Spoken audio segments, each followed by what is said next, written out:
You all asked for it, and you shall receive. I asked Gene to talk to me some more about his significant rocks that reside in his collection here at the Gem Shop. And without further ado, this is What's on Your Desk with Gene, the extended cut. Many of the rocks on shelves are not there as specimens, but as to illustrate a certain quality that a rock may have or to answer a question. Bruno Jasper is formed as a thunder egg, but it is rarely seen in the rough that way. So here's an example of a small one where you can see the whole thunder egg and the thunder egg formation. So that's primarily why that one is on my shelves, not because it's a beautiful example of Bruno Jasper. This is another piece of Bruno, and this one is quite unusual because it shows the formational aspect that most people are not aware of. And that is that these overlapping oval shapes, or egg pattern as it's many times called, are not individual concentric shapes, but are one form that exists all the way through the rock. And that quality is very well illustrated on this piece, where you can see kind of the oval shapes, but you can also see the area where the line does not exist. This is a piece of morrisonite that I mined back in the 80s, and it shows how the morrisonite can form. It forms in veins, and the veins start out very thin, and then they get a little thicker and then stop. And this particular piece came out as a large section of vein, so I cut it all off and polished the ends, and you can see the morrisonite pattern. But you can also see the vein formation that it occurs in. It's kind of unusual to find a singular piece from a vein that is this solid. Usually the smaller veins get all broken up as you mine them. This is a piece of moss agate, tubular moss agate, which is actually part of a limb cast. These two pieces fit together like that, and I thought I'd bring them out. Maybe I'd glue it together, but I never did. This is my favorite place to rock collect in the whole world, James Fort. And this was from a hollow limb cast, or an agate cast, hanging from the ceiling of cast. This one cast is still there. There's still some of it there, but it's very, very difficult to get to. It's up Burn Creek above the waterfall. There actually happens to be a rope ladder there, or there was 2 or 3 years ago. I don't know if it's still there or not. But it was a hollow cast with this beautiful green moss agate hanging down from the ceiling like this. This formation is a piece of angel wing chalcedony, which is from the Graveyard Point deposits. Many times those agate veins are hollow in the center, and sometimes they'll have these intricate little agate formations, which somehow or other many years ago were called angel wing chalcedony. That name has become almost a category now, where agates from other places, which have this tubey, feather-like formation, will be given that same name. We own a claim in the Graveyard Point area. During the mining operation, sometimes you'll find a cavity with this in it. They're extremely fun to find because they're so surprising. They're not a great seller, but still beautiful and allows me to talk about Graveyard Point. Two rocks are plume agate from Sonora, Mexico. They have a very unusual characteristic because the plume goes with this. The Graveyard Point, which I just showed you earlier, is a plume agate also, but the plumes go from the sidewall of the vein in towards the center, as do most plume agates. But for some formational reason, the plumes in this particular agate go with the seam, which is a very unusual characteristic.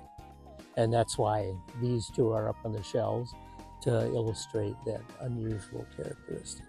This agate is on the shelf because having it is a very unusual circumstance. This is an Agua Nueva agate that I mined in Mexico from the Mi Sueño claim. At the time we were mining this, Gary McFarlane was with me, and his job for the mining operation was to look over the waste rock for things that we missed. And this particular agate, the other half we found, but this half ended up in the waste rock and dumped over the side of the mining operation. And he went around and he found it. So I kept it because it's one that escaped, but we caught it. These agates are on the shelf because they represent or illustrate pseudomorphic formation in agates. And this occurs when the agate cavity, usually in basalt or andesite, grows some crystals in it first. And then the agate gets deposited and coats the crystals. And you can see that very well on these two pieces where the crystal has coated with agate. Now, these are not the best pseudomorphic specimens, but they illustrate what happened. This agate is also pseudomorphic, but in this case, the crystal formed in the cavity, which was all around here, and then dissolved away, or was there long enough that the agate formed around it and then did not attach. So this nodular agate has this huge hole in it. And that's because at one time there was a crystal growing inside the cavity. Eden Valley petrified wood is one of my favorite petrified wood rocks. And these are off the shelf, and they all illustrate something about the rock. It's found over a wide area in west central Wyoming. This piece takes some of the host rock and shows a whole bunch of things, which might have been a root section, and it's probably on the shelf to show how the petrified wood is formed in the rock. This is very unusual rock in that the wood was probably deposited in a wet, marshy kind of area, and the algae grew around the outside, and this host rock is like an agatized algae. And then the wood dried out, or the formation dried, and the wood shrank and cracked. Then you still had the original cavity of this size, but here's the petrified wood in the center. The space that was left is filled in with agate or calcite. The petrified wood itself is known for what occurs on what is shown on the outside, as well as the agatized wood itself. So in this case, you have a limb of wood and it shows a very nice knot. Here's one that's similar to the encased rock that I showed earlier. All these little limbs. It's either probably a limb separation of the tree, or maybe part of the root section. And you can see the thickest part of the trunk or of the wood was up here. You can see all these little branches and things that come off down here. Likewise, this piece shows the branching. Here was the main stem and a branch that came off. Here is an unusually large piece.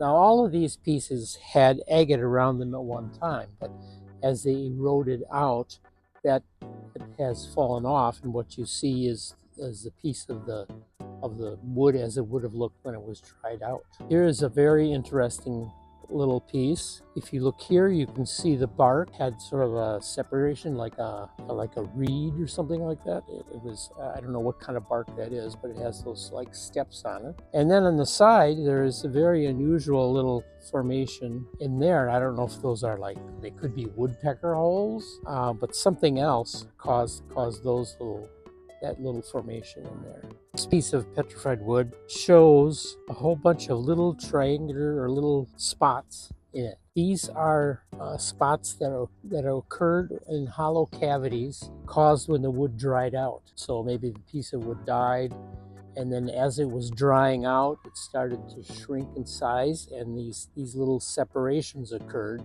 which when it became agatized, filled in with agate. So you have all of these little things that show. This shows something about the wood structure is a rather unusual occurrence in petrified wood.